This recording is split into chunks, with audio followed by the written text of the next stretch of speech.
মাইকটা বিদআত কেন নয়? কারণ নেকির সঙ্গে সম্পৃক্ত না। মসজিদটা কি নেকির সঙ্গে সম্পৃক্ত? এক রাকাত নামাজ পড়লে কি 5 রাকাতের নেকি আমরা আশা করি? হাত ঘড়ি কেউ যদি পড়ে, এই প্লাস্টিক ফিতা দিয়ে এই ঘড়ি কেউ যদি পড়ে, তাহলে 50 নেকি বেশি হবে। আর কেউ যদি চেন আলা ঘড়ি পরে 100 নেকি বেশি হবে। এরকম নিয়তের তারতম্য আছে? নাই। অতএব এগুলো বিদআত নয়। কিন্তু হুজুর যে আল্লাহ নবীর নামে ঈদে মিলাদুন নবী করছে, এটা নেকির উদ্দেশ্যে করে কি করে না? কথা বলেন।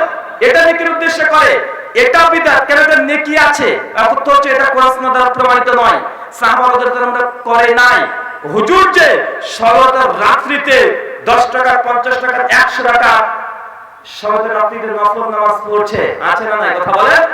শরতের নফল নামাজ পড়ছে, এটা কোরআন হাদিস দ্বারা প্রমাণিত নয়, এটা বানানো একটা ইবাদত করছে। এগুলো বিদআত। কেন? এখানে নেকির আশা আছে।